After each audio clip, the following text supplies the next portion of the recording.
On ne défend pas une constitution en la violant. Ceux qui font semblant de la défendre consacrent la pluralité des opinions et leurs expressions. C'est ce que pense l'Alliance pour une nouvelle constitution, un nouveau mouvement de soutien au pouvoir en place. Au cours d'une conférence de presse ce lundi, l'ANC s'est attaqué au FNDC et à ses démarches sur le terrain. Mohamed Valek Touré, Aboulaye Camara pour le compte rendu. L'Alliance pour une nouvelle constitution décline son programme et condamne l'attitude du Front national pour la défense de la constitution FNDC qui, selon elle, menace dans ses propos des cadres de l'État sur le débat de la constitution. Des néophytes comme des membres surexcités du FNDC ne peuvent s'attaquer inopinément à des libres citoyens. Lister et menacer des cadres de l'État guinéen est une aventure de désinvolture sans conséquence. La loi poursuit et punit que pour des délits prévus par les textes. Le FNDC est truffé de politiciens qui ne se battent que pour les intérêts de leur formation politique. Ils oublient volontiers cette constitution lors des accords politiques et en abusent de ses dispositions. L'ANC, dans ses démarches, dit vouloir aider le peuple à aller au référendum pour corriger les insuffisances et autres incohérences de l'actuelle constitution. Pour l'ANC, l'incohérence se trouve dans le fond comme sur la forme. Le dialogue social, le référendum, le débat citoyen sont des parties intégrantes de la démocratie. Aucune société civile responsable ne peut les réfuter. Sachons garder raison. Il n'y a pas de feu à la case. Ce n'est pas la première fois que la Guinée organise un changement de constitution. On l'a fait en 82, en 90, en 2010. Et si le peuple l'accepte, on le fera encore. Selon l'Alliance, le FNDC, à travers ses agissements, vise à mettre en péril l'unité nationale, même s'ils sont appréciés par d'autres. Ils invitent d'autres promoteurs à s'ériger en force de proposition pour que leurs aspirations soient prises en compte. Dossier fête de Ramadan à présent, le ministère de la Sécurité renforce les dispositifs sécuritaires pour la fête de Ramadan. Les principales artères de la capitale et les lieux de culte seront les cibles du département. Un programme sécuritaire qui va durer 4 jours. Djibril Ba, Abdoulaye Camara pour ce reportage.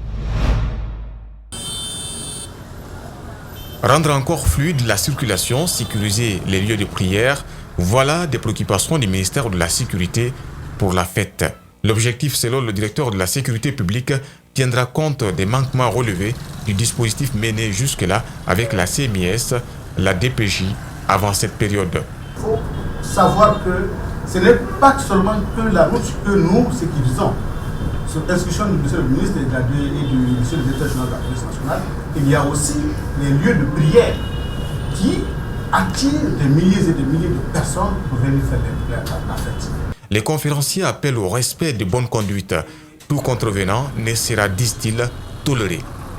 Il faut que nous sachions respecter les principes et les règlements de ce partout ailleurs, si nous ne respectons pas, c'est que nous n'allons pas du tout se trouver. C'est pourquoi il faut que vous nous aidiez à sensibiliser les gens. Si on sait qu'on est en infraction, on s'arrête et qu'on s'identifie devant la police. Au cours de la conférence, des observations ont porté aussi sur le nombre insuffisant des policiers sur des lieux densifiés par la circulation. C'est qu'il y a beaucoup d'usagers qui viennent sur la route. Donc, les agents de la sécurité routière sont obligés d'être chacun pour la canalisation pour que les uns et les autres passent avec la plus grande sérénité. Mais ceci ne peut pas leur permettre de circuler à 30, 40, 50, 70 à l'heure. Les périodes festives sont souvent émaillées des accidents de la circulation. Les populations sont donc appelées au civisme et à la responsabilité. Avec la fête, tout le monde se prépare. Les marchés, les salons de beauté, tout déborde. Et en ce temps aussi, les gérants des nightclubs et restaurants ne négligent rien. Ils sont en avance et en train de tout rénover pour accueillir plus de clients. Mamadou Saliouba et Lamine Silla sont partis dans une boîte de nuit pour voir comment se prépare la fête. Reportage. Bientôt la fête et pas question de s'attarder. Nous sommes au lac du Cameroun, un lieu de loisirs renommé de Conakry. Ici, L'heure est à la rénovation et à la modernisation, bien sûr. Avec la fête qui s'annonce, Alia Sylla veut tout planifier et supervise encore ce lundi les travaux. Il faut donner un séjour agréable à nos clients. Donc nous avons jugé nécessaire d'investir et de changer la physionomie de notre boîte. Du sol à la toiture, les fauteuils, la climatisation et même la décoration, ici, rien n'est laissé au hasard. Et à l'intérieur comme à l'extérieur, les travailleurs se bougent. Les tapissiers, les menuisiers et les carreleurs, chacun doit faire ce mieux, exactement comme le veut le gestionnaire. Les changements intervenus concernent surtout le sol. Parce qu'au fait, comme c'était juste au bord de la mer, on ne voulait pas mettre des carreaux. Mais cette fois-ci, on a décidé de mettre des carreaux au sol. Au-delà de ça, nous allons changer même la décoration de la boîte. Augmenter 2 ou 3 climatiseurs au nombre existant. Juste pour permettre à nos clients de s'asseoir dans la fraîcheur. Pendant le ramadan, Alia a baissé les rideaux. Musulman comme il se définit, il ne pouvait pas continuer les activités.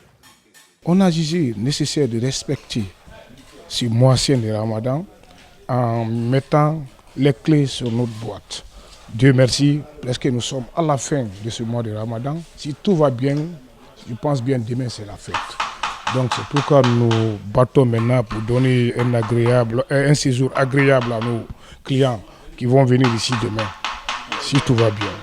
Alia Sylla va poursuivre la rénovation pour ouvrir le nightclub ce samedi. Mais le plein air, lui, ne doit pas attendre. Il sera ouvert dès le jour de la fête. À quelques heures de la fête du Ramadan, les ateliers de couture et les salons de coiffure sont pris d'assaut. Les femmes cherchent à se rendre belles malgré les difficultés. Malik Sangana Kamara et Ibrahim Assori Kamara. Dans ce salon de coiffure à Yimbaya, les couleurs de la fête s'annoncent. À la place des voiles, ce sont des nouvelles coiffures. Nappes, renversées, tissages, entre autres. Les clientes sont servies selon les besoins.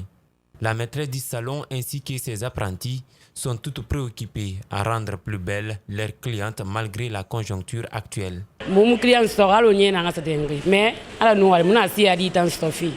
Sona Kourouma, elle, fait la pédicure et la manicure.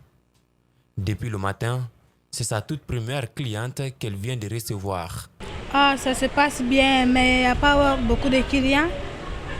Il n'y a pas beaucoup de l'argent aussi. Beaucoup de clients ne viennent pas.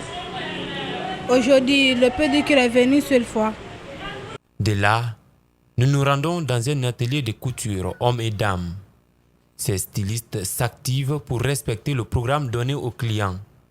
Ici encore, la situation économique du pays est évoquée. Comme vous savez, chaque année, chaque fête, c'est comme ça. Il y aura beaucoup de monde qui vient, mais d'autres viennent, on les refoule. C'est pas facile d'en prendre beaucoup, quoi. Mais, alhamdoulilah, on s'en sort bien. D'autres clients qu'on rate les programmes, on n'arrive pas à traîner les programmes. Mais bon, on s'en sort avec les clients, c'est le boulot. Il n'y a pas beaucoup d'argent, les gens pleurent beaucoup. Parce qu'il y a certains prix, quand il est dit de payer tel prix, ils crient sur toi. Tu sais, en Guinée, il y a ça. Économiquement, ça ne va pas. À quelques jours de la fête, c'est la course contre la montre chez les tailleurs. Cette dame venue récupérer son habit de fête répare, satisfaite. Parce que franchement,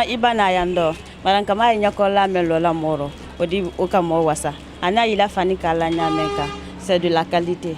Le jour de la fête est une occasion et une tradition pour les fidèles musulmans de paraître beaux.